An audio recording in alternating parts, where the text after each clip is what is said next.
So DNS, as we know, it is for you have a domain name and you require a IP address because computer knows only IP address, but we cannot remember IP address. So therefore, there is a system which maps this domain name onto IP address. Now, so this is the intended work of a DNS system. But then there are some malicious actors which use this DNS system to do two things. So either I disrupt the service of the DNS so that nobody is able to access it, or I use this DNS infrastructure to abuse someone else. So both things are possible. So, so DNS abuse, there is no, I will say, official definition. Many systems have given different definitions, but it is a malicious activity which is aimed to disrupt the DNS infrastructure or using the DNS infrastructure to attack on someone else. So we will classify it in two terms. One is abuse of the DNS, where we are trying to disrupt the DNS infrastructure. So I will not let DNS to work. Or second thing, I will abuse using the DNS. So we can say this is like misuse of DNS instead of DNS abuse. Now, if I want to disrupt the DNS infrastructure, so how can we do? So like one denial of service is there. So somehow I, anyway, we will discuss all the attacks in detail, but for now, somehow we do something so that DNS infrastructure or any component of the DNS stops working. People are unable to resolve, people are unable to access the internet. Second thing what we can do is we can also modify the data of the DNS.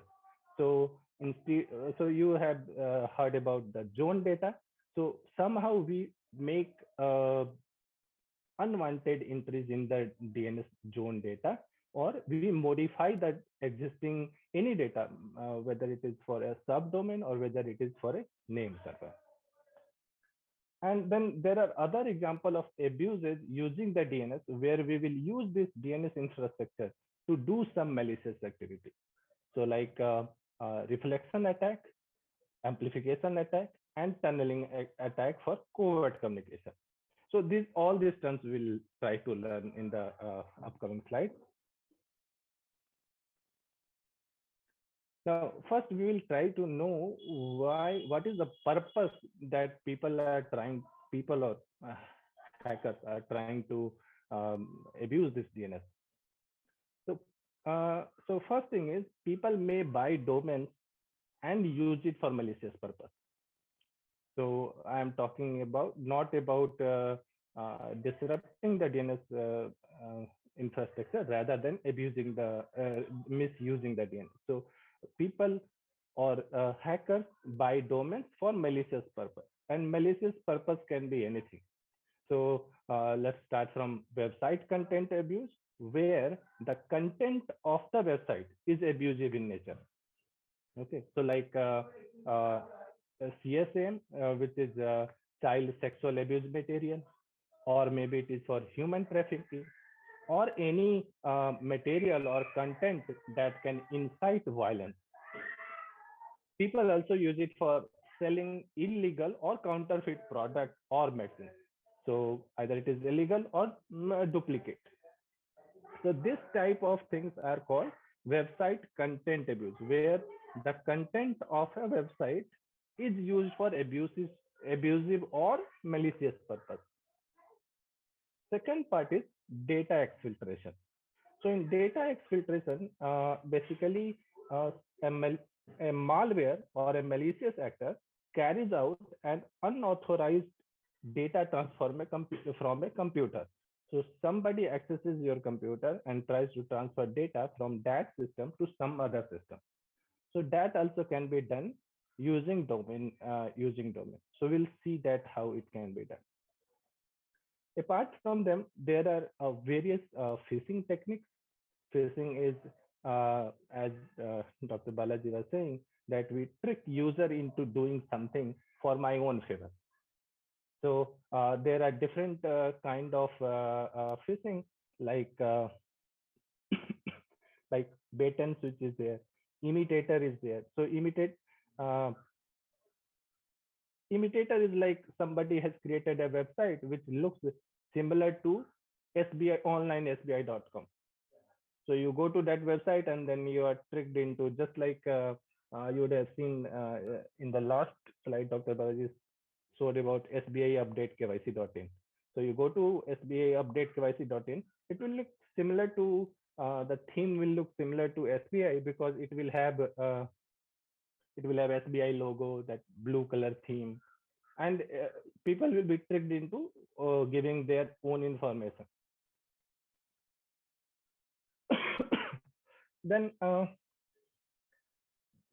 then there are traffic monetization. So traffic monetization is that you go to some website, click on some link, and some money will be given to the whoever has published that URL for that purpose. Then there are surveys. So surveys are like you click on some link, there will be a survey where you give your data and thinking that it is for genuine purpose, but actually they are collecting data from the user. So that is another purpose. Then there are multiple scams, and most of these scams you would have either heard or maybe you would have received this kind of email which lead to such kind of a scam. So one of the scam is the stranded traveler. So in a standard traveler scam, somebody says that I went to some country, I'm in some country where my money, somebody took my money and wallet, and I'm stranded here. So you help me, you give me some money so that I can come back to my own country. So that is a stranded traveler. Maybe you would have received that thing. Then there is a advanced fee scam. So this advanced fee scam is I mean, most popular because even not only on website, it also works in like phone service. So somebody calls you that you can buy few products from our website and we will give you a laptop in reward as a like a lottery reward, and then only thing is you have to give us some processing fee of 2000 or maybe 3000 or 5000 rupees.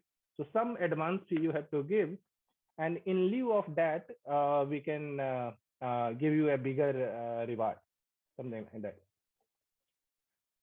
In So that is advanced fear scam. Then we have lottery. You would have seen many lottery that you have won a UK lottery for dollar 150 lakh and something like that. You provide us our detail, and in that way, people are duped into leaking their financial or even personal or private information. Then there are some shipping scam where where where some courier company, there will be a mail from some courier company saying that your shipment is stuck at this place, you have to pay this much of advance fee for releasing and delivering the merchandise to you. And similarly there are romance scam where someone says that someone put someone else's photo to romantically involve with someone and then ask for money to come and meet. Now, apart from that, domains can also be used for malware distribution or command and control for a malware. One attack that someone mentioned was cyber squatting, or you also say it as a domain squatting, where a domain which is related to some other brand may be bought and kept as parked, and later it can be sold at a higher price to that domain. So for example, like if facebook.com is the main domain, what if someone purchases fb.com? It makes sense because everybody tells it's fb. And later on they try to sell fb.com to facebook at a higher price. So that is domain parking.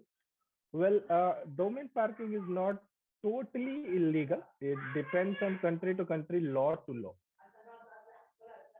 So that is so this slide talks about buying a domain and using it for malicious purposes. Then the second we will go is using the DNS infrastructure or using someone else's domain, not our own domain, rather than someone else's domain for carrying out some malicious activity. So one of the example is cache poisoning. So in cache poisoning, uh, a recursive resolver stores the data which the response, the query response for like suppose www.coadns security in its cache for some time, and that data is used so that it doesn't have to go again if someone in the network again queries for the same domain. So this cache can be poisoned, or basically the we can somehow this is basically a trick so that a recursive resolver saves a wrong entry into the cache. So even though, so suppose for example, for cdac.in, somehow a wrong entry of IP address for cdac.in can be saved. So now, even when you are trying to surf cdac.in, though the URL will show you cdac.in, but actually it may be some other website. That is the thing. So only the IP address which was there in the cache has been poisoned, altered, or polluted. So different terms, but it means the same thing. Then there are attack of obfuscation where you are trying to hide the attack somehow. So in attack obfuscation, there are multiple things. So like you attackers try to shorten the URL. So instead of a big URL like SBA update KYC.in was there, which which also works, but then you can give like bit.ly. Now, if it is a desktop, somebody can hover over their mouse and see what is the actual URL, or maybe open it in some other browser like Tor browser and see that where does it lead to. But it is quite difficult in mobile because mobile anyway your screen is also limited, and the URL which shows in the your browser that itself is very limited. So that's why attackers have a good chance that somebody will be duped. So they shorten the URL, and not only many attackers, what do? They use shortening in recursion. So sort the URL, again use some other shortener for further shortening the URL, and so on. So 2-3 times you shorten the URL.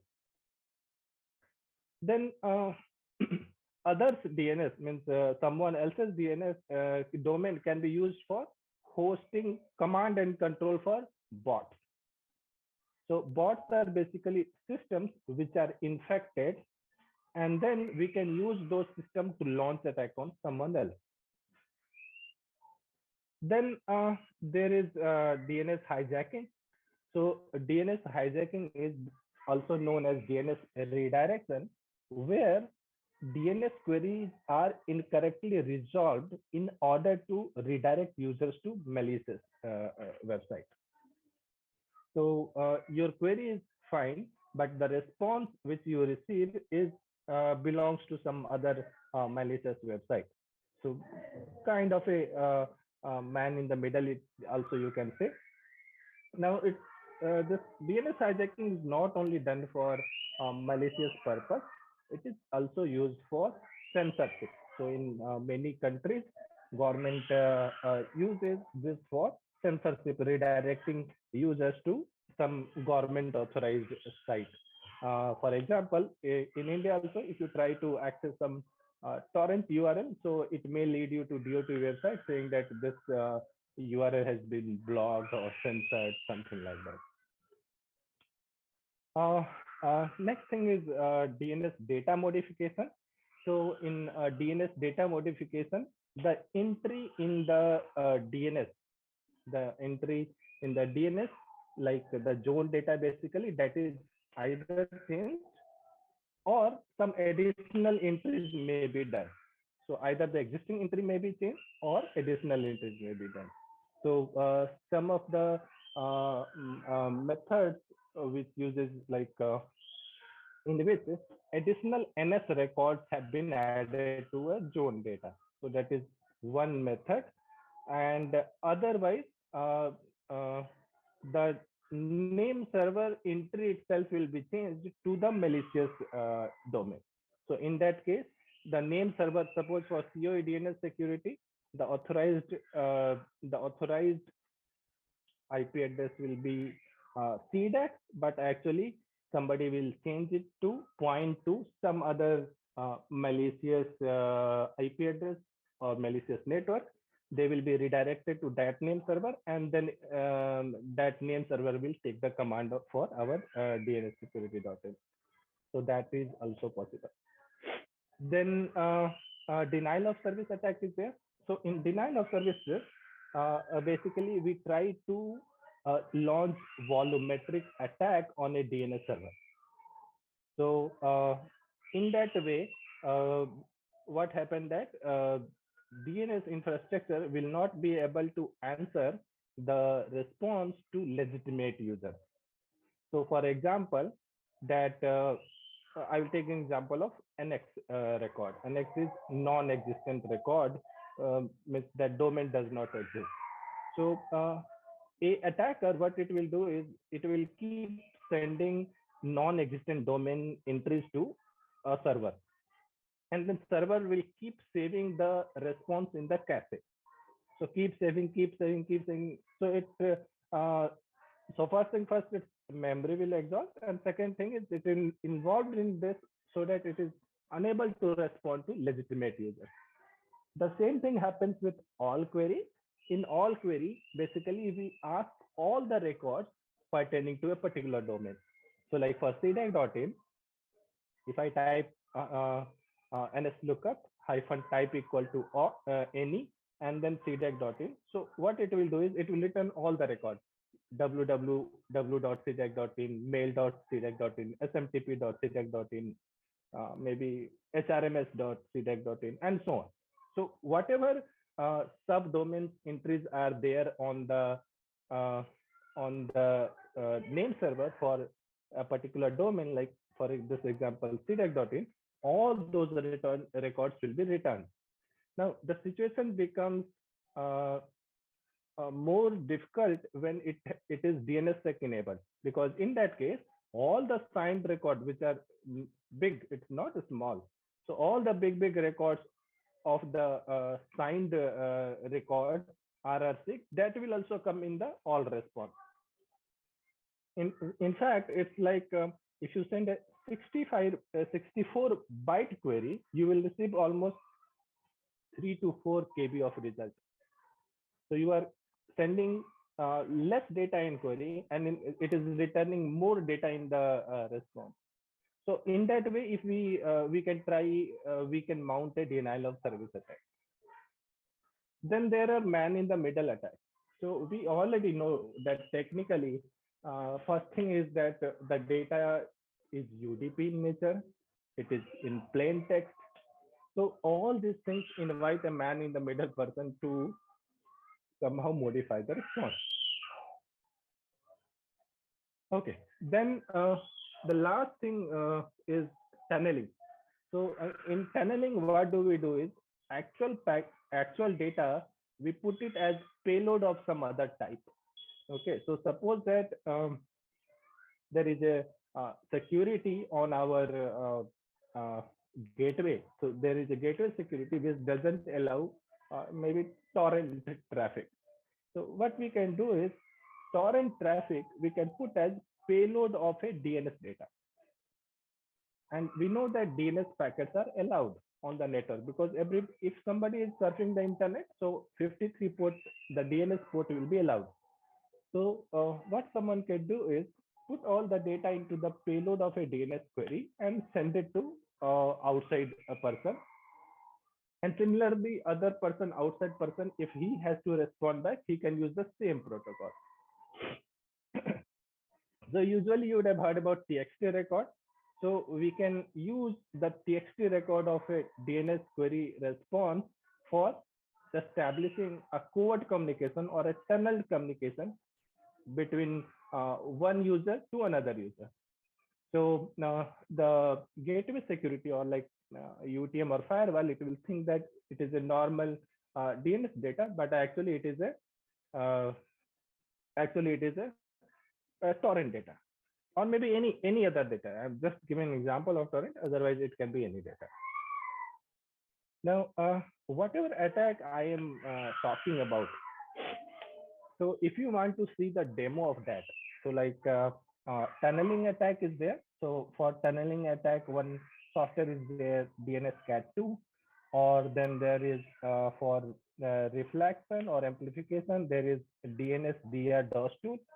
So all these attacks, we have videos for these attacks.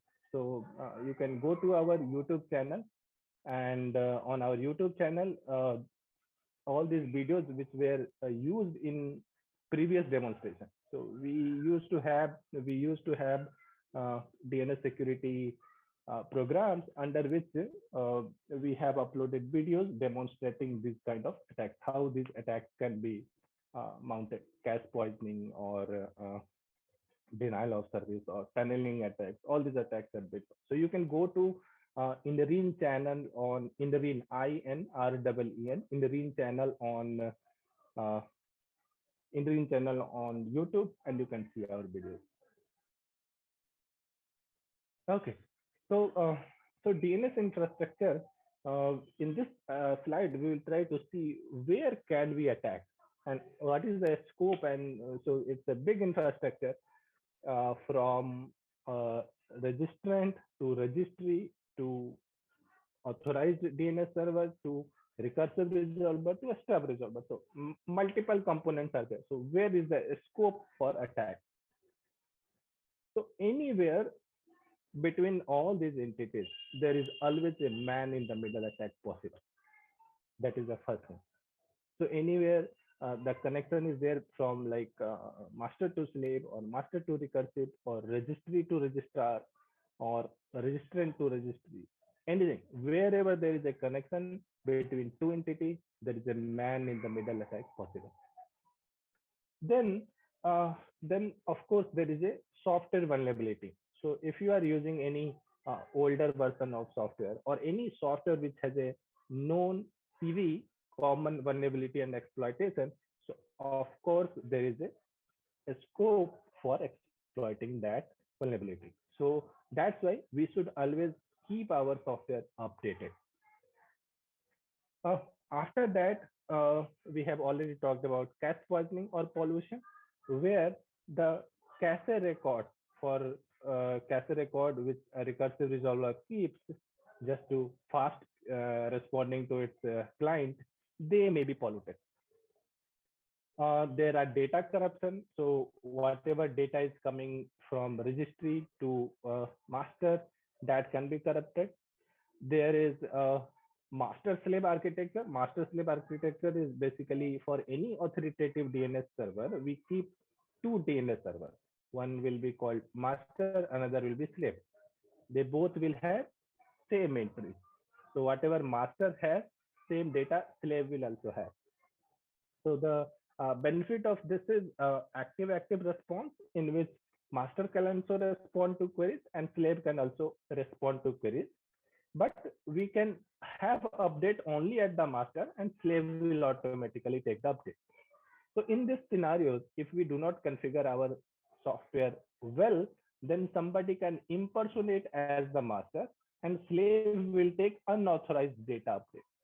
Okay. So that is also possible.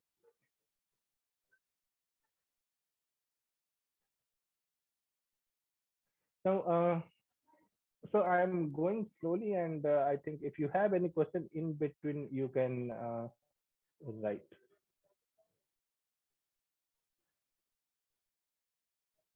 Okay.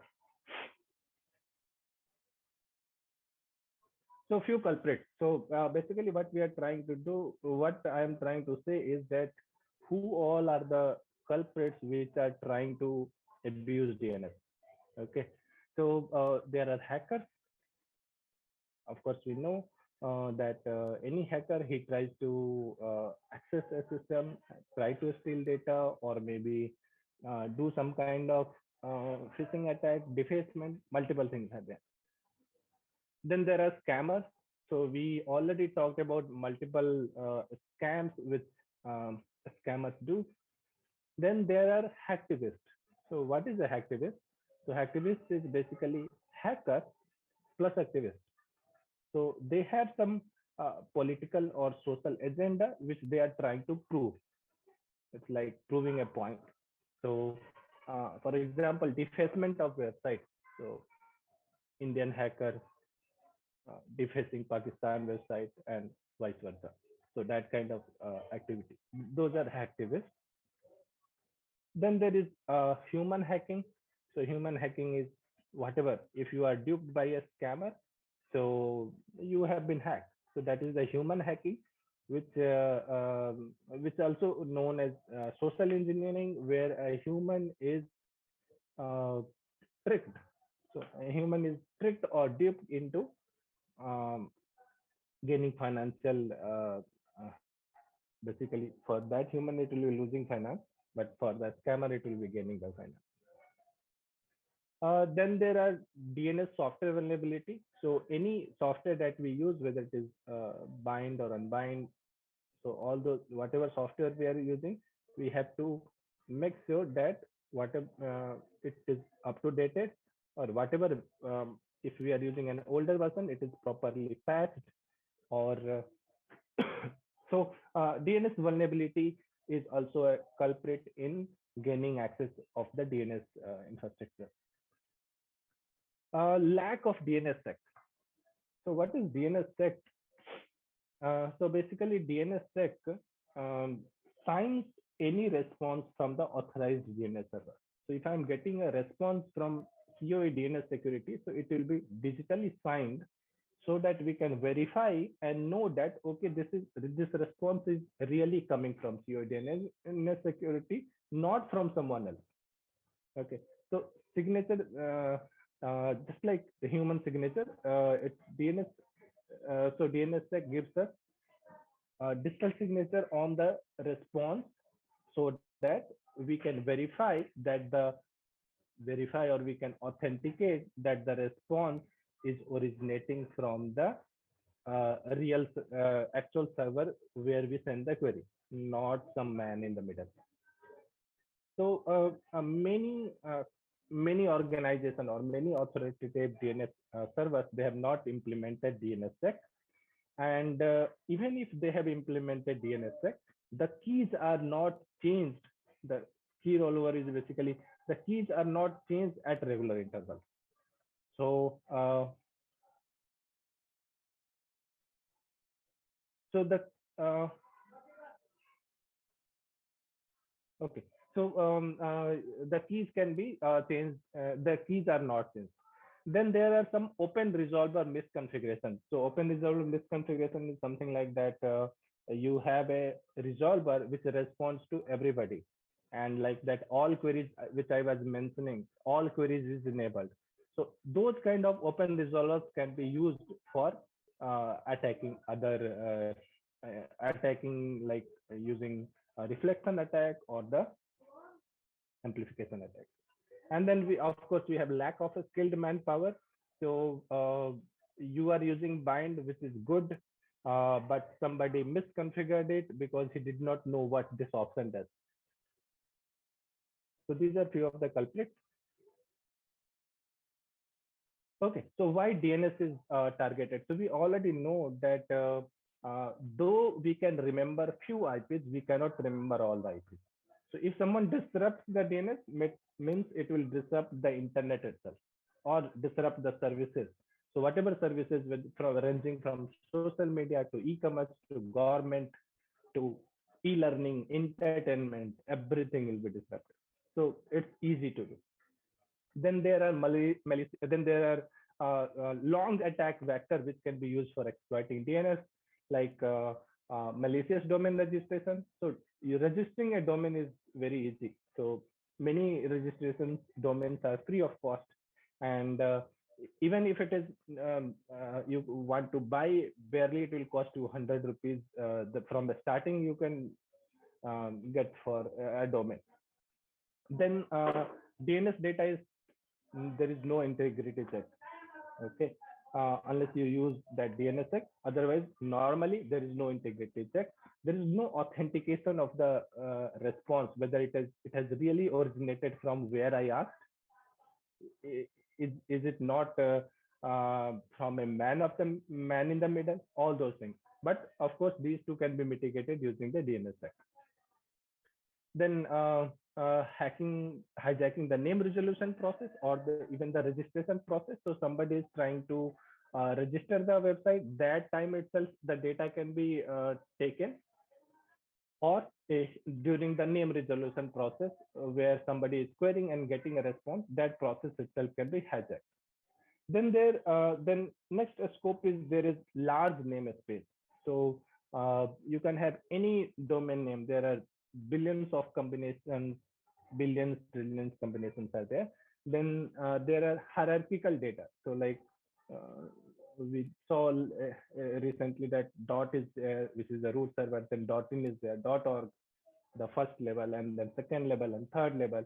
And if you disrupt any upper level, so like if you disrupt root server itself, then below all will, you cannot access the domain which is below that level.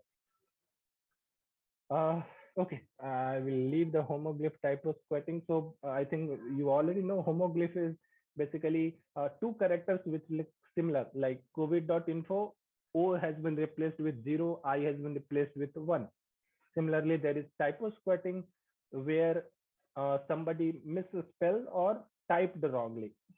So like online SBI, somebody missed a E and goes to online SBI, which looks similar to actual online SBI.com. And then there is Punicode, where the some special characters like umlet N has been converted to a letter digit hyphen combination, LDH combination. Okay, so then DNS categories of DNS abuse. So there are malwares, so domains that can facilitate hosting or distribution of malware. So malware are basically any malicious software that can be used for disrupting or exploiting or taking control of someone else's system, or exfiltrating the data to a remote system. So basically taking the information and sending it to some other remote information. Then we have phishing attacks, where domains can masquerade as trusted website. So it will look like it is SBI, but it is not SBI. So that is masquerading as trusted website. Then we have botnets. So botnets can be used for like DNS reflection and amplification attack. They are basically infected systems which can be used. They can be controlled, and they can be used for launching attack on someone else. Then there are farming, so redirection using DNS hacking or poisoning, like you think that you are going to a SBI update KYC.in, but actually you are going to a fraudulent website. So that kind of redirection. Spams are there. So though spams are considered as unsolicited bulk email, but in this case, in case of DNS abuse, basically they are the couriers for the above, means bot or phishing or malware. So they are basically the delivery mechanism. So you receive a spam email in which some phishing link is there, farming link is there, and or malware is there as attachment. You click, you download it, and now you are hacked. Okay, these are some examples which you would have already received. Okay, so what is the difficulty in tracking such kind of attack? So first thing is that the data, who is data is bogus. So you can provide any who is data, and then you can register your website. In some cases, there is a privacy protection mechanism where your data is hidden, and maybe registrar, you where you register, their data will be there. Then there is fast flux or double flux hosting, where whatever domain you have hosted, you change the IPs frequently so that it is difficult to track the whether the it is difficult to track the actual attacker. Then there is obfuscation, where you shorten the URL. We have already talked about that. Then our attackers, they are also good. They are sophisticated, motivated, either financially, politically, or personally, to take some revenge, or maybe just for fun. They are also creative. Then there is one more reason is IoT, the increase in the scale of IoT. So there are so many IoT devices, and then there are some vulnerability. Even if there is no not vulnerability, many people do not change the default password. So in that case, somebody can use them as the botnet. Like you would have heard about Mirai malware. Then there is a slow attack in which you can attack for short duration, like 10 minutes, then next 10 minutes, and then 10 minutes, like that. So in that way, it will be difficult to trace the attack. There is easy to obtain TLS certificate. So nowadays you can obtain domain validated TLS certificate for free from like Let Us Encrypt. So it will show that it's a secure website, but actually it is a fake website, dupe website. There are there are famous attacks, but I think I have been asked to finish the PPT in 10 minutes, and which was at 5:10. So there are some famous attacks like 2013 spam house attack, uh, which used misconfigured open DNS resolver and some networks which were allowed to IPS spoof. It lasted for 4 days, and Cloudflare company helped to mitigate this attack. So, and the attacker was just a teenager. Then there is a DIN, which is a DNS service provider, and there was a DDoS attack on DIN in 2016. And at that time, Twitter, Netflix, PayPal, all were inaccessible. In fact, there is a list of websites which were inaccessible, and it used Mirai malware, which used in turn many 1 lakh, more than 1 lakh malicious endpoints, the same IoT devices, from baby monitor to printer to any IoT devices which were on the network. Okay, next, DNS espionage and sea turtle attack, which are the recent one, in which it's basically a attack campaign which used HTTP and DNS communication with command and control. They used a spear phishing email, and they changed the NS record. It was very slow, like they were attacking for 10 minutes, and then 10 minutes, and then 10 minutes, like that. They were also targeting TLDs like .sc, Sweden, and .cs.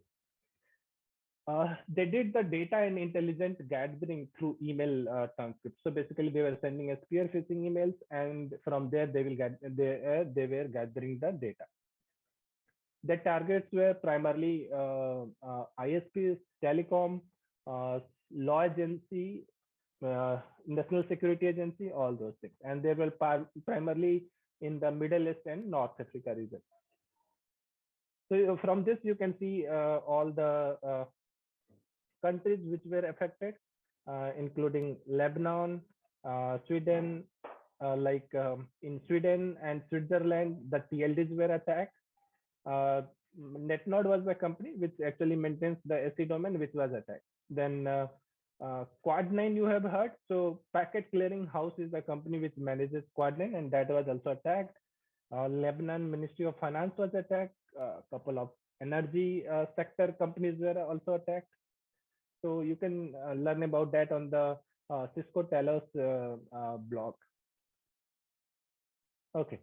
So during DNS, during COVID times also, many domains were registered. So as soon as the COVID came, people started registering domains in the name of COVID, Corona, pandemic, SARS, lockdown, chloroquine. So these were the famous keywords which were used for the registration. And this data is from ICANN, and they said that out of 1.47 lakh websites which were registered between May to November, almost 9,000 were found to have some evidence of misuse, and out of which 2.5K were found with high confidence. So even in bad times, nobody is spared. Okay.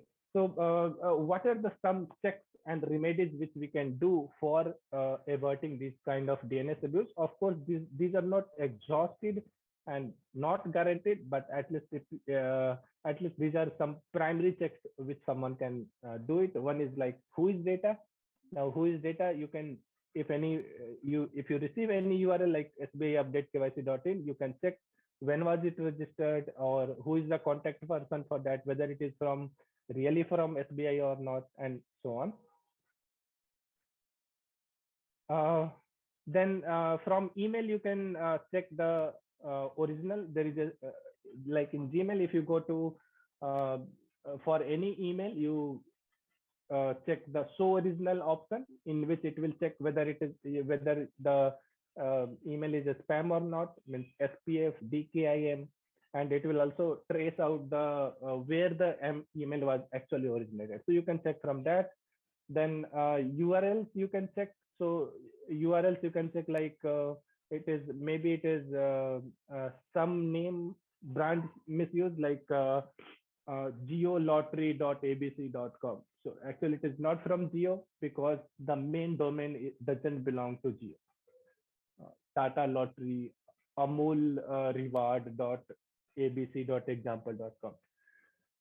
And then we have some long URLs. So there will be very, very long URLs which you maybe you cannot know whether it is really valid or not, but the base domain, so like abc.xyz.example.com. So this is a long URL, and example.com, if you try to find in URL, that website does not exist. Then TLS certificate check means you must check whether if the TLS is organization validated or extended validation, means it's a genuine. Domain validation is tricky. It may be genuine, it may not be genuine.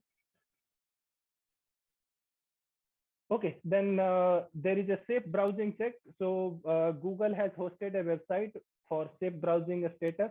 You can put the URL there and you can check whether the website is safe to browse or not. There are URL filters which you can apply in your UTM or the gateway. And then there are tools like NS lookup and dig, which you can use yourself to check whether the domain is correct or not. Some remedies. So DNSSEC is one of the remedies. And if you want to know more about the DNSSEC, on our YouTube channel, there is already a video on DNSSEC, where we have not only told about how DNSSEC works, but also how you can implement it in your system server. So DNSSEC basically authenticates the record, and it will also maintain the integrity of the response. Then for mail security, there are SPF, Center Protection Framework, and DKIM. And then there, of course, there is awareness. So like this kind of program should be conducted so that people know that what kind of attacks they can be subjected to. They should know about how these attacks work. There are open DNS resolvers, so you have to configure them well. So there should be access control, who can query, recursion, whether it should be allowed or not. Then all queries should not be allowed. That it receives a small record and sets all the records. All those should not be allowed. Then for a scam, okay, this is for fun. Don't believe too much on your luck. Means if you received a lottery for 150,000 of dollars, don't believe it. 10 rupees recharge, maybe you can believe it. Endpoint protection. So endpoint protection is basically like you for your organization. you should have an endpoint protection in terms of like UTM or a firewall. So they also provide some sort of protection. So UTM is basically uh, one device which has all anti-spam, so to anti-URL filtering, to firewall, to anti-bot, all those things are there. Then of course TLS, you should only trust the organization validation and extended certificate, or otherwise uh, you should check whether the certificate is valid or not. Then the reporting mechanism. So even after that, if you are somehow scammed, you should report. Or if you have figured out that uh, this is a website or anything um, which can be used for DNS abuse, then you should report to the registry. That's all. Thanks a lot. I took